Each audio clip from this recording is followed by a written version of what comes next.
Okay, so we're going to be looking at immigrants and urbanization. First off, we're going to look at the new immigrants that were coming into the United States. This second wave of immigration began approximately 1870 to 1920, and we had about 20 million immigrants come into the United States. When you look at the time period before 1890, most of them were coming in from countries like Great Britain, like Ireland, Germany, mostly Western European nations. After the 1890s, we see an increase in immigrants from Southern and Eastern European countries, especially Italy, Austria-Hungary, Russia, and there's a lot of different reasons for that. Some of it's religious persecution. Some of it was because of rising population at home, that they were running out of land or there wasn't any land to buy, so it was really hard to make it on your own. Some of it was because of political persecution, that you didn't believe in the ruling party or you didn't agree with a monarchy and instead wanted to experience a democracy. So those are some various reasons for people coming. We also had a group of Chinese and Japanese immigrants that were coming in off the West Coast. About 200,000 Chinese will be coming in on the West Coast, and many of them become gold diggers working in the gold mines. Others are going to help build the railroad as it crosses across our continent. Another 200,000 Japanese will be coming in. Most of those, well, a lot of those we gained due to the fact that we annexed Hawaii, the state, and so a lot of them are kind of grandfathered in. They've become U.S. citizens because we purchased their property, basically. We get a group of immigrants from the West Indies and Mexico as well. Roughly 260,000 immigrants will be coming in from the West Indies. That includes countries like Jamaica and Cuba and Puerto Rico. And a lot of the reason they're coming is because of the job scarcity in their home countries. Mexicans, we get a lot of Mexican immigrants. Some of that is a result of the annexation of Texas, that we take on Texas as a state, so we gain a lot of Latino immigrants that way. And also the treaty with Mexico in 1848, where we gained Arizona, New Mexico, and that region, the Southwest region. Some of them came in order to find work because of a job shortage in Mexico, and others are also coming over to the U.S. in order to flee political strife, that they were having some political difficulties in their country. So, once they are on their way and traveling to the U.S., they are encountering a new life in the United States, very different from what they were used to. The journey here itself was very, very difficult. Most of them traveled by steamship. If you crossed the Atlantic, it could take you 1 week. If you were crossing the Pacific, it would take you up to 3 weeks to get across. Most of them are not very rich. They don't have a lot of money, and so they travel in steerage. And steerage is the very poorest classes. They're at the bottom of the boat, basically, or closest to the bottom of the boat. And some of them are actually put into cargo holds that are meant to hold luggage or to hold goods. So they're not really great living conditions. Many of them on these ships are rarely allowed on deck, so they don't get a whole lot of fresh air or sunshine. Doesn't allow for a whole lot of exercise. It's crowded, and when you get a group of people who are somewhat poor together, you're going to end up with lice problems. They had to share toilet facilities, so probably not the cleanest toilet facilities either, so they're probably going to come down with a lot of disease, and disease will spread quickly because you're kind of crammed in together like sardines. So once they arrive in their destination, most of them on the East Coast come in through Ellis Island, which is in New York Harbor. And when you docked at Ellis Island, you had to pass an inspection just to get through. About 20% of those who were arriving in are going to be detained for at least a day and sometimes more in order to show what they had to pass certain levels of expectations or rules or regulations. About 2% of the immigrants that came here had to return home. They were found unacceptable, and so they won't be allowed in. Now, these inspections could take 5 hours or more, depending on what it was. You did have to go through a physical exam. They were looking for contagious diseases. If you had a contagious disease, you were sent home. There's a particular one with the eyes that they will be looking for. And you're going to get a reading that will talk more about this sort of thing, of what they went through, what they had to endure. Then you would have to go to a government inspector, and the government inspector would look at your documents, your legal documents, and see if you've met the requirements. Part of the legal requirements for coming into the U.S. is that you had to pass a literacy test. Fortunately, that literacy test was in your native language, so you didn't have to know English, you just had to be able to read. You also had to prove that you were able to work, and you had to have at least $25 with you so that you would not become a burden to society as soon as you were in our country. About 16 million people will pass through Ellis Island between 1892 and 1943. That's a lot of immigrants coming in just that one port. There are multiple other places that they come through. Ellis Island just happens to be the most well known. Another place that they are coming through is on the west coast. So Ellis Island is on the east coast, and Angel Island is going to be on the west coast in San Francisco Bay. And it's mostly Chinese that are coming through this island port.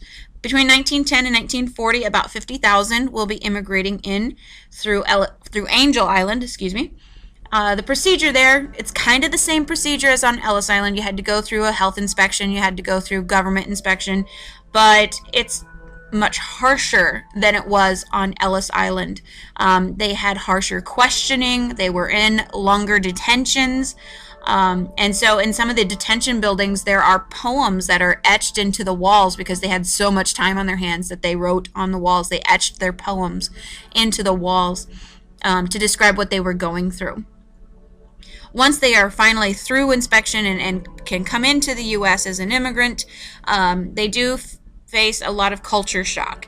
And culture shock is just the confusion and anxiety that results from immersion in a culture whose ways of thinking or acting you don't understand. So it's basically just kind of shell shock for whatever you are experiencing. Part of that is that they are taken advantage of almost immediately. As soon as they got off the boat, you had con men who were there trying to take advantage of them. A lot of them are going to have money stolen, or their possessions, like everything they brought with them in their luggage, is stolen, and so you have to start from scratch. And people are they're like vultures. The con men just kind of hang around and wait to see who's vulnerable. Eventually, this will give way to ethnic communities within, especially New York City and San Francisco, where the major islands were, or where the major immigration islands were located. These ethnic communities would reach out to those that were coming off the boat, trying to find those of the same nationality as them. So you have like an Irish community and a Chinese community and a German community and a Jewish community. So they were reaching out to these people to try and help them as much as possible. They would bring them to a district where a lot of Jews were, or where a lot of whatever nationality it was, Russians, and they would bring them there and help them find jobs, help them find housing, help them get by until they can get on their feet. And so they had all kinds of things like aid societies, they had medical treatment that was available, there were orphanages, newspapers, even separate cemeteries for each of these different nationalities in the larger cities. Eventually, immigration is going to begin to get restricted. We do have this concept that we are a melting pot, where we have a mix of different cultures who blend together. But the only way that you can blend together in a melting pot, when things melt, they mix together and they become something else, right? So in our concept of this melting pot, everybody needs to get rid of their own national identity, their own cultural things that make them separate, and then they have to melt together to become American. It doesn't always work. Today we like to think of ourselves as more of a tossed salad, where everybody has their individual elements, but they don't lose their characteristics. So anyway, most of these cultures refuse to melt into the American ideal, and so that's going to lead to a rise in nativism. Now, nativism is basically favoritism towards native-born Americans. Well, there's no such thing as native-born Americans. Everybody came from somewhere. The only native-born Americans would be Native Americans, Indians. And so, so it's a huge misconception. But there's this idea of nativism that to be an American, you need to be basically white, and you need to believe in Christianity, and you need to speak English and all this kind of stuff. So when nativism gets its rise in the US right during the immigration period, the nativists don't mind the immigrants who are coming from what we consider the right countries, like Great Britain or Germany or the Scandinavia region, because we see those countries as being very progressive. They're energetic. They're kind of our founding fathers. They're the ones who got us into this wonderful country and created our government the way it was, strong and effective. The nativists don't like immigrants from the wrong countries. And the wrong countries were seen as the Slavic regions. And Slavic region refers to like Eastern European countries like Poland or Russia, Albania, that region. That's what they're referring to when they talk about Slavic countries. The Latin countries were seen as the wrong countries. The Asian countries were seen as the wrong countries. That these countries were the ones that were kind of pulling everybody else down. They're downtrodden. They're poor. They're very stagnant. If they were successful in their countries, they wouldn't be sending immigrants to us, kind of thing. So the nativists are very, very preferential. They're okay with some of the immigrant groups, but not with others. So they treat them kind of poorly. On the on the West Coast, the ones who are most targeted are the Chinese. And that's because they have a strange language. They look the most different. You can pick them out. They wore their hair very long, and they wore it in a braid. And we talked about that in World History last year. We talked about how they would wear a queue, which is a braid at the back of their heads.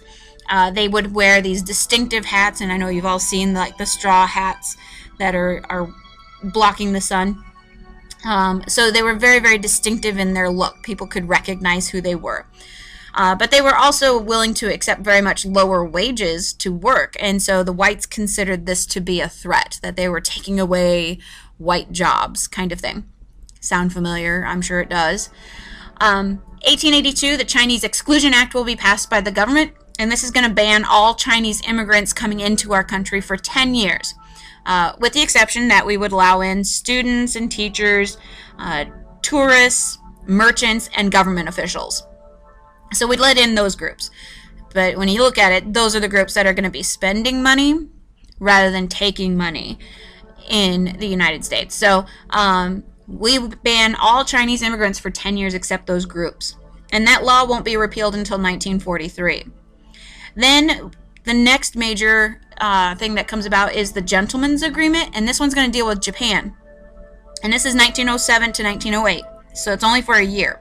But the Japanese government agrees to limit how many people immigrate to the United States. So there was an agreement between the U.S. and Japan that Japan would limit how many people it's letting out. So that's why it's called the Gentleman's Agreement, because it's an agreement between our two countries. And this was done basically because Teddy Roosevelt, who was president at the time, would not allow Japanese children to go to school in an all-white school in San Francisco. Instead, they had to have separate schools.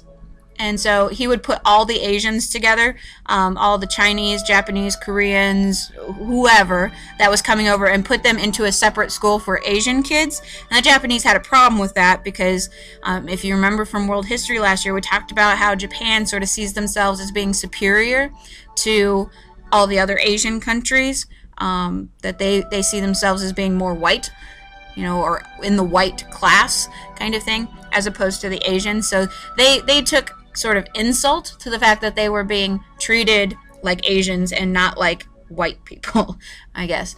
So that agreement only lasts for a year, and then it's lifted. And then the Japanese begin to immigrate back to the U.S.